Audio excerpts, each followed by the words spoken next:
Okay, so let's call the meeting to order for San Maria Regional School Board on February 5th, 2020, and we'll stand for the pledge. I pledge allegiance to the flag of the United States of America and to the republic for which it stands, one nation, under God, indivisible, for liberty and justice for all. How about an action on the minutes? Okay.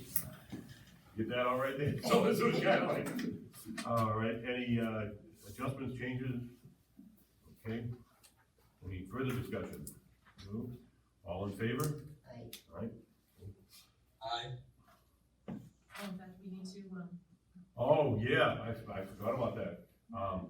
We have to, make a motion, right? No, we we just have to have announce to it. include in the Just minutes include, okay, that we we should have put it in the minutes that Jamie is off-site, but here. and the reason. So then, I think in the offsite, when I have to provide the following information. Yep. I am on site at Westfield, Indiana. I am by myself in the hotel room. Yep. And business. Okay. Thank you. Superintendent's report. Good evening. I just wanted to give everyone an update that we have been working diligently on the reorganization process.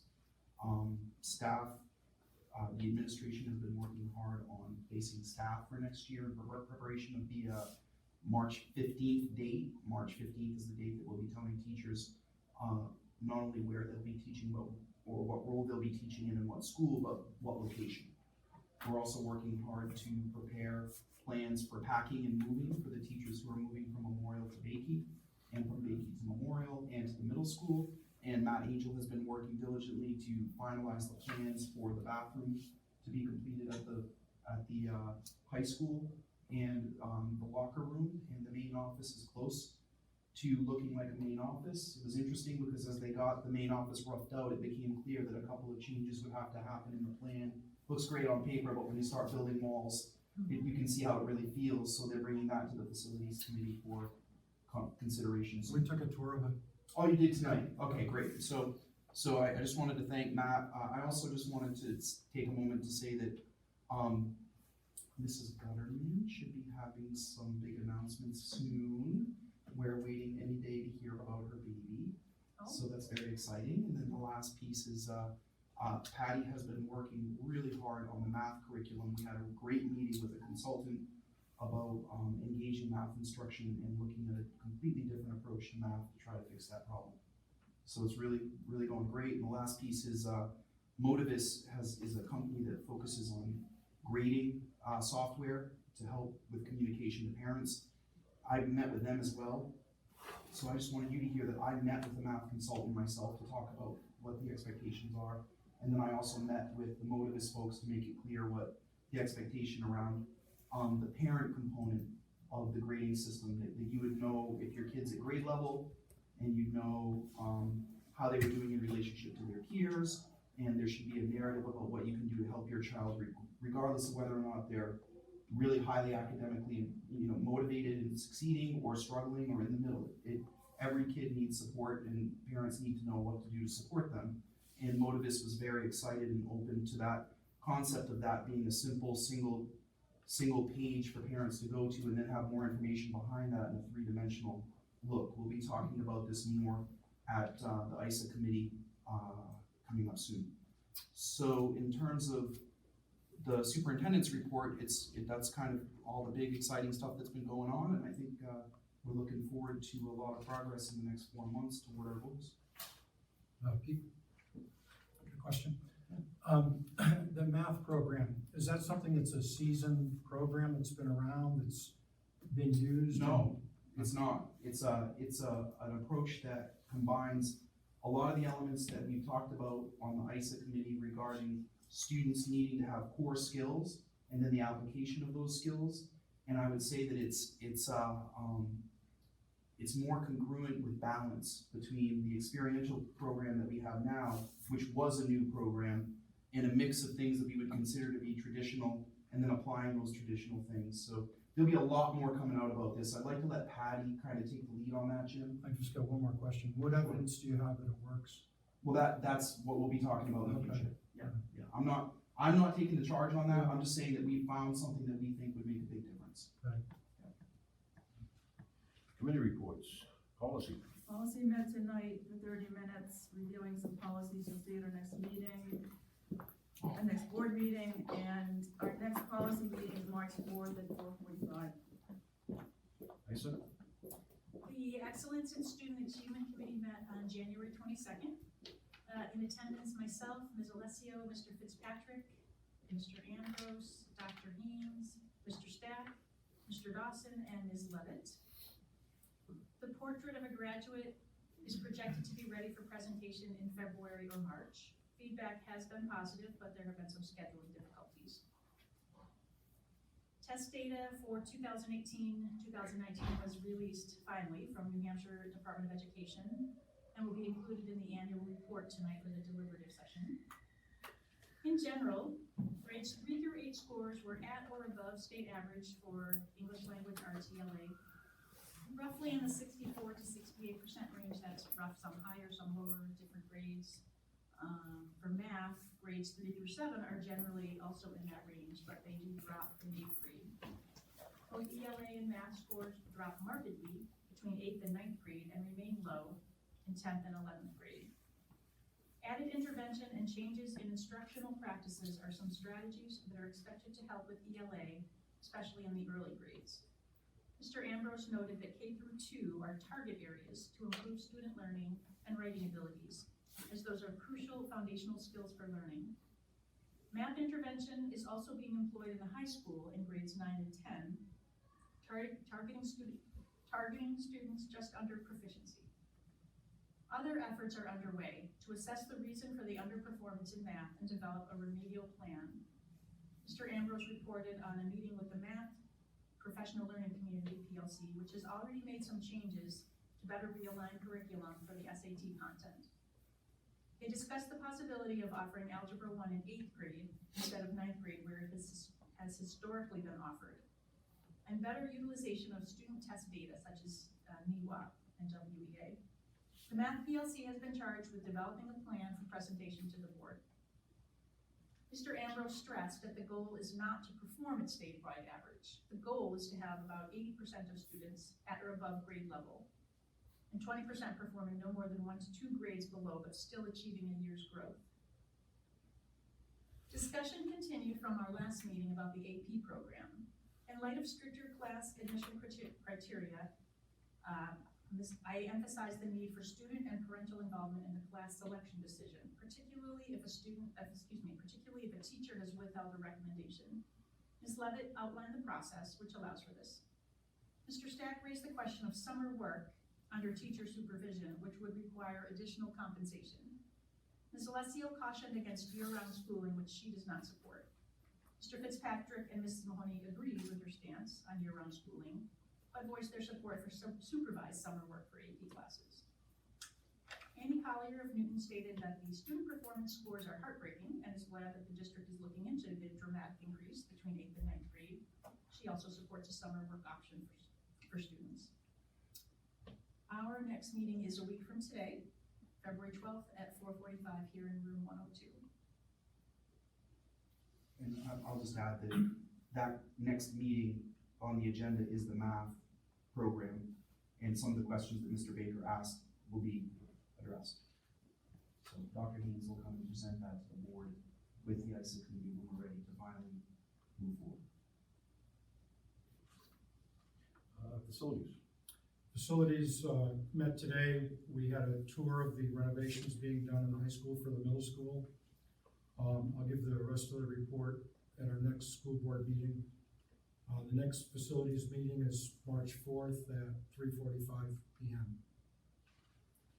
And finance hasn't met since the last school board meeting. We'll be meeting on February 12th at 3:45 p.m. in room 102. Personnel. Personnel is going to be meeting on the 19th of February at 5 p.m. and we will continue updating job descriptions. Okay, that concludes committee reports. Mr. Chairman? Yes, I was remiss in not giving an update on my meeting with the yearbook Okay. committee. Yeah. I met Doug there's only one student there, she was the editor, and, I really don't, I can't remember her name, I apologize to you for that, and as well as the advisor, Kerry. What I predominantly did was give her, we went through a list of places she could go, businesses to approach, and I said, you can go to the lowest common denominator, you can get eight ads on a page, $100. You can, it's like, to raise the money they need to raise, they didn't have to sell that much more, because the brilliance was in collecting the dues, collecting $10 more a year for 4 years, so that the yearbook was paid for. And so she had a 2-week deadline to try to raise about $6,000. Wow. Which was a lot, But of the 15 that they need to raise, and there was money in, but they weren't sure how much had already come in and sold. And we talked about some of the larger companies in Kingston, Fremont, and Newton, and Greenhouse Puzzle Factory. This gal was terrific. She's the editor. She's one of our Fremont students. She was terrific. Very good. What, was it Kaylee Brown? I think so. I think Yeah. that's who it was. Yeah, she's I a was student council. totally impressed. She got it. Yeah. She was making notes, making lists. I was there maybe half an hour, and I thought it worked well. So I told them I would go follow up when they were ready to get together again. Ellie, for future reference, how does the 2-week deadline get established? They, usually with the printer, but that usually can be extended. They were trying to set some goals in there to get business ads in, and then parents had a longer timeline. But they were well on their way. They really had some, and 6 made them more than, it made them more 4,500 to 5,000. Because they had, quite a bit of the printing that they needed to print the book. So they had done, the majority of that occasion from, pre-K within schools. So, as far as the 2 weeks go, is that something that when they're doing their planning, they could get 2 weeks, started 2 weeks earlier? Or? Correct. Okay. That's absolutely correct. And they also, they really had another few weeks beyond that, because they wanted to devote some time to getting solicitations from parents. And they felt that because the parents didn't really see a big $85 fee in the city year, they would participate more, but that didn't look like it was gonna go that well. But I said, if you can get 16, of those $100 ads, I think you're gonna do well. That's not a free one. Yeah. In terms of going into Fremont, and as you know, a lot of the companies I mentioned, even in Kingston, they were all around the school. But then again, it's not, she's a young girl, she wouldn't necessarily have done that. I don't say that as a criticism, it's just making them more aware. Well, thanks for jumping in there. Yeah, I found it interesting, to be honest with you, and I wouldn't mind going back again if they did some more. Great. I'm sorry, I didn't say something right at the beginning, Mr. Chairman. I forgot, I went. So last Friday, the senior class had our winter semi, and we raised over $2,000 for the class. Yeah, it went very, very well. Yesterday, the whole student council went to a regional conference in Timberlane, where the overall theme was like teamwork, and it was formatted so we got split into teams and competed against teams from 4 other schools. Just so you know, the 2 teams from Sanborn came in 1st and 2nd place. Nice. Yeah, so we dominated. Right? And then also, As you would. of course, the student council is helping the National Honor Society with the birthday box that they're doing. They're like creating birthday boxes that include everything you need to put on a birthday party to give to foster children.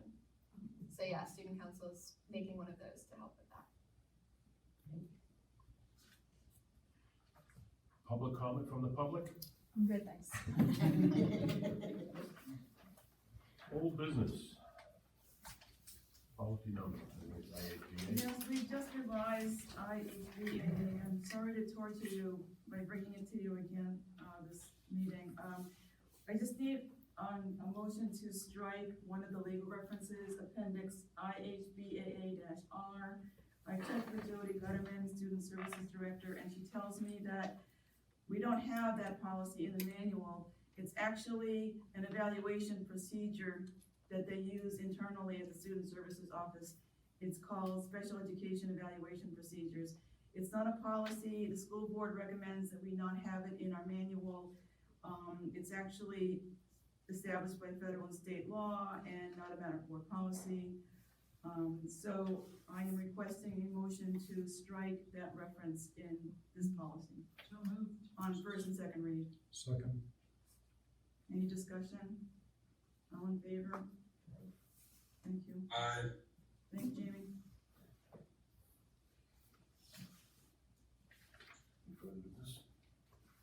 I have my school board association report. And we do need a non-public, so we can. Why don't I put this off until the next We meeting? can do it, if it, I just didn't wanna.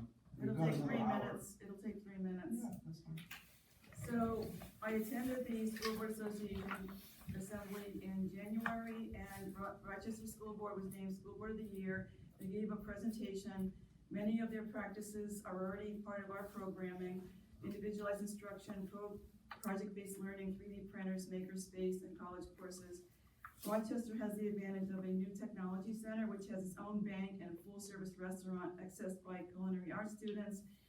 Another advantage is that Spalding High School is directly across the street from Great Bay Community College, so that's something we lack. Highlights: they offer 18 high school courses with a move when ready option. Students complete courses quickly, can complete more courses and take college credits. They're using adaptive online math program called Alex, I believe it is, and with a K. And it was selected by their teachers. Their K-12 math curriculum also uses an online program called Edgenuity to support success. I have the websites, which I'll put into the board minutes. They use Affinity LED lighting out of Dover to add smart lighting to the buildings, and it saves $12,000 per month in electricity costs. And a partnership with Honeywell has also saved Rochester thousands annually from vampire energy, such as PC monitors being left on all night at school. Great Schools Partnership then presented slides on high-performing schools, and 2 points stood out during their presentation. They advise that boards use learning workshops, not just business meetings during the school year, or board members to educate ourselves. So they said, make your workshops topical and thematic and invite the public. Quote, they may not come, but at least you made the effort. And second, they warned that we underutilize our policy-making power at the local level. They said that most boards treat policy like it's only required regulations that matter, but local policy should be used and explored. Then the assembly resolutions were discussed. Most passed unanimously without discussion and in the direction our board has supported. One resolution, proposed resolution 5, was controversial and received extensive discussion. It reads, the NHSBA supports legislation to restrict possession of firearms on school property to authorized law enforcement personnel only. The motion passed with 45 yes votes, 4 no, and 3 abstaining. It will now be carried forward as a continuing resolution next year. If adopted after 3 consecutive years, it is added to the association's resolutions and belief manual. The association director, Barrett Christina, noted that resolution 5 had consistently failed to pass during past meetings. It failed by a slim majority to be supported, and this time it won by a significant majority. Supporters of this resolution referenced the tragic shooting at Sandy Hook to support a yes vote. Opponents also spoke, stating that each school district should retain autonomy to form individual policies on firearms, since local culture varies widely across New Hampshire. Another opponent noted that town elections often are held on school property, quote unquote, and many citizens choose to lawfully carry a firearm, plus they are subject to rigorous background checks. So I believe Sandy Hook was also a gun-free zone and lacked qualified armed presence at the time of the incident. What can I tell you? People voted, and this discussion demonstrated to me that the importance of attending these meetings, presenting information, and voicing one's position. If you don't show up, then policy will change and resolutions will change. And Or if you do show up, they'll change. Right? well, I never make a difference. You know, the more degrees you have, the less. That makes me feel great after the last 5 weeks of writing papers, See if man. I can get them to take my transcripts away and. Anyway, it was interesting, and it was an interesting meeting. I always enjoy seeing the School Board of the Year strut their stuff, and that was really fun. So.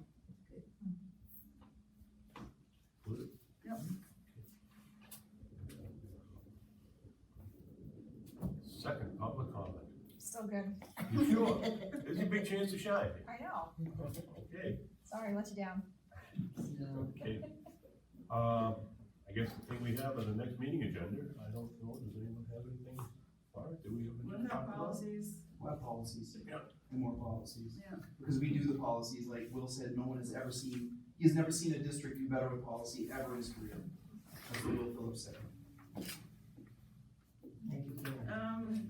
We've got 1 year to go, so. We'll see. Don't worry, we've only got 800 policies left, we'll get them all done in 1 Oh, year. gonna give me up, great. Okay. Okay, announcements, the Sanborn Regional School Board meeting will be held on Wednesday, February 12th, 2020, from 6 to 9 p.m. in the library of Sanborn, at the Regional High School, 17th Danville Road in Kingston, New Hampshire. And the second voting session for the annual school district meeting will be held on Tuesday, March 10th, 2020, from 8 a.m. to 8 p.m. There we go, Ellie. In the Swayze Gym, Sanborn Seminary campus for Kingston voters and the Newton Town Hall for Newton voters. Was there a snow day for that? No, just, No, but the moderator now has the ability yeah, to they just change changed it. that law, yeah. We now, I need a motion for a non-public. Mr. Chairman, I move that we go into non-public session per RSA 91-A, :3, Roman numeral 2. Second? You're gonna love this. Voice vote, all in favor? How you doing? Yes. Good, good. Yes. Just Jamie? finishing. Yes. Okay. Bye.